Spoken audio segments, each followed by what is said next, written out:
Setelah lama tak berjumpa, Sandy Walsh akhirnya bisa kembali satu kamar dengan Bang Martin Paz. Dan ketika keduanya sudah bersama, selalu ada hal-hal konyol yang dilakukan oleh keduanya. Benar saja, meski baru tiba di Sydney semalam, namun Paz tampak sangat bugar di pagi harinya. Dan dia juga tampak sudah tak sabar untuk membawa Indonesia meraih 3 poin. Sementara di sisi lain, pihak timnas Indonesia dikabarkan telah menyiapkan 3.000 tiket untuk fans Bahrain yang ingin away ke GBK. Namun 3.000 tiket yang disediakan oleh pihak PSSI justru tak satu pun ada yang dibeli. Bahkan kehadirannya fans Bahrain di GBK pada 25 Maret mendatang mendapatkan sorotan dari media-media di Eropa. Dan tak sedikit yang menganggap kalau Bahrain ini hanya jago di kandang saja.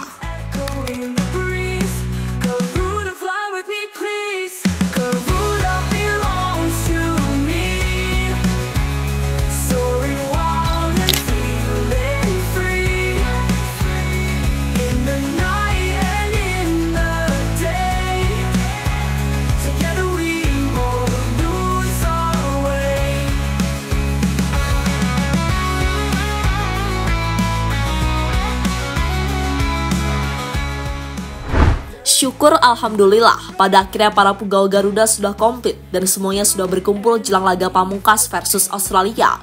Dan ketika melihat wajah sumringah saat tiba di bandara kemarin, Mimin bisa menyimpulkan kalau semuanya sudah sangat gak sabar untuk bermain di laga yang cukup krusial tersebut. Menariknya lagi, meski tim yang kita hadapi adalah salah satu langganan Piala Dunia, namun para penggawa Garuda Merah Putih tampak tak memiliki kecemasan sama sekali. Mereka tampak enjoy dan menikmati setiap momen. Bahkan mereka tampak bahagia ketika kembali jumpa kawan lama setelah sempat berpisah karena harus membela timnya masing-masing. Sandy Walsh contohnya, dia tampak sudah sangat rindu sekali dengan canda tawa Martin Paz. Bahkan ketika Paz baru tiba di Australia, keduanya kembali disatukan dalam satu kamar. Dan benar saja mereka saling melepaskan rindu dengan penuh canda tawa tapi penuh akan makna. Karena Martin Paz tampak cukup serius ingin membawa Indonesia bisa mencuri poin dari The Socceroos. Selamat datang Martin Paz di Sydney. Pagi, selamat pagi. Mantap. Ice cream.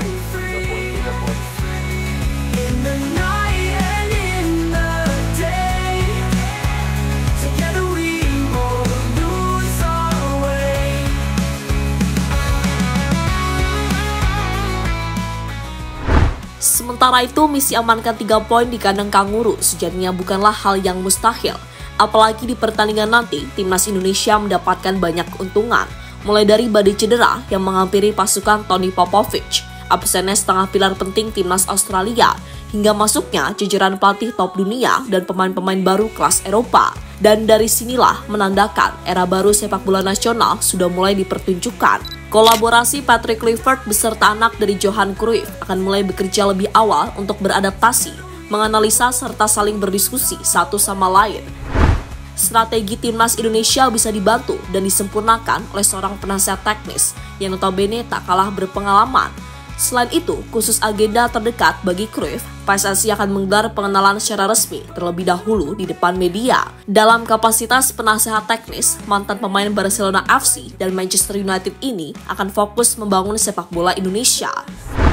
Dalam kapasitasnya untuk memastikan kualitas dan konsistensi pelatih di berbagai kelompok usia timnas, memasukkan pendekatan lebih terstruktur dan modern untuk memperbaiki filosofi sepak bola Indonesia. Dan semua elemen telah berkumpul di Australia. Mereka akan menyusun strategi agar Indonesia tetap bisa bersaing dan tentunya meraih hasil maksimal di 4 laga sisa babak round 3 ini. Alhamdulillah, Coach Patrick Kluivert dan penasihat teknis PSSI Jordi Cruyff sudah tiba di Jakarta. Lalu Alex Pastor dan Denny Lanzat akan bergabung Rabu besok. Secara khusus saya ucapkan selamat datang bagi Cruyff yang baru pertama ke Indonesia. Semoga ia mendapatkan impresi positif yang sama tentang Indonesia, baik masyarakat, budaya, makanan, dan juga antusias yang tinggi kita terhadap sepak bola. Kita akan sama-sama membangun sepak bola kita mendunia. Ujar Erick Thohir, sumber RRI.id.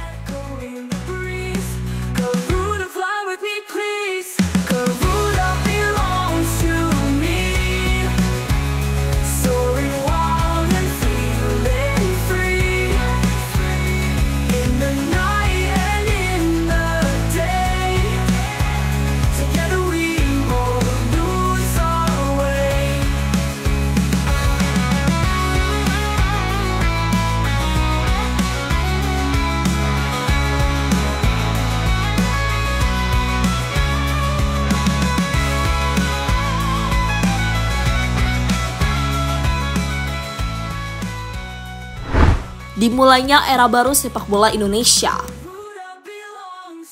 Dulu, Erick Thohir pernah diejek ketika masih menjabat sebagai presiden Inter Milan. Itu terjadi karena ketua PSSI tersebut mengaku jika dirinya menjadi fans Inter sejak tim asal Italia tersebut merekrut trio Belanda. Usut punya usut, trio Belanda yang dimaksud adalah trio Belanda milik AC Milan.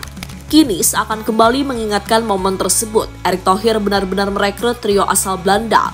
Bedanya, trio ini untuk timnas Indonesia yang akan bertugas untuk beberapa tahun ke depan. Mereka adalah Justin Kluivert, Alex Pastoor, dan Denny Lansat. Dengan trio yang bakal dimiliki timnas Indonesia, maka kemungkinan besar filosofi permainannya juga akan berubah. Dan seperti yang kita tahu, Belanda terkenal akan filosofi total football, sehingga kemungkinan besar timnas akan menghadapi filosofi tersebut. Bahkan gak puas dengan 3 pelatih saja, Pak Erick kayaknya memang ingin membawa sepak bola Indonesia terbang lebih jauh lagi.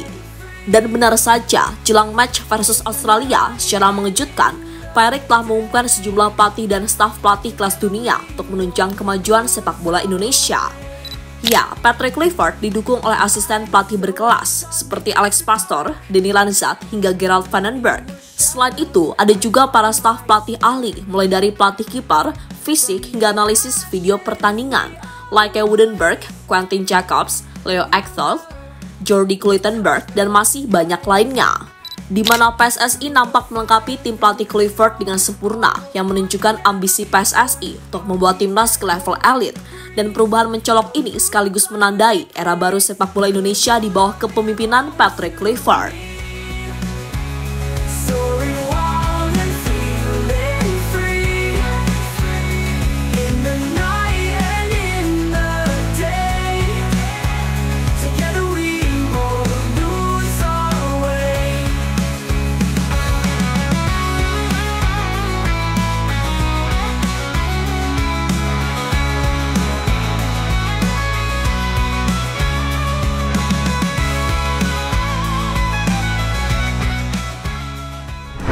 Bahrain takut datang ke GBK. Sementara itu, melihat segala perubahan yang ada pada skuad Garuda Merah Putih, sekaligus antusiasme luar biasa dari fans Indonesia yang telah memborong semua tiket pertandingan versus Bahrain pada 25 Maret mendatang, membuat fans Bahrain kayaknya memang takut kena mental. Dan menurut sejumlah laporan, kalau pihak PSSI telah menyiapkan sebanyak 3.000 tiket untuk fans Bahrain, namun sampai detik ini nggak ada satupun yang dibeli.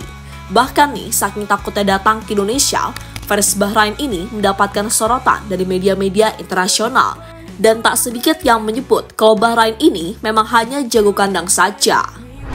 Sementara itu, tak hadirnya fans Bahrain di GBK membuat Haji Moriyasu buka suara. Moriyasu secara tersirat mengatakan kalau semua tim jangan terlalu pengecut, terutama jika melihat kejutan dari Indonesia. Dalam hal ini, seperti pelatih negeri Sakura ini menyindir Bahrain yang akan melakoni laga super sulit karena harus away ke Jepang dan Indonesia hanya selang beberapa hari. Namun, dalam semua tim grup C juga masing-masing punya kelemahan, tak ada yang sempurna. Selain itu, Moriyasu juga menyindir tim-tim lain yang sebegitunya ingin melakukan segala cara untuk menang. Dalam sepak bola, keras dan tekad yang kuat adalah kunci utamanya. Maka dari itu, pelatih 55 tahun itu yakin kalau timnya pasti bisa mengatasi setiap tekanan yang ada. Meski Jepang adalah tim unggulan, setiap tekanan pasti ada. Seperti yang diperkirakan, ini grup yang sulit. Babak final kualifikasi Piala Dunia adalah perjalanan yang sulit, dan kali ini kami akan menghadapi pertarungan yang lebih berat. Namun, kami ingin menghadapinya dengan tekad dan keberanian, bukan dengan cara-cara pengecut. Pertarungan di Asia tidak akan mudah, tetapi bersama para pemain dan staf, kami akan memanfaatkan pengalaman kami dan apa yang telah kami bangun sebagai tim untuk berjuang hingga akhir, kata Moriyasu dari Soccer King.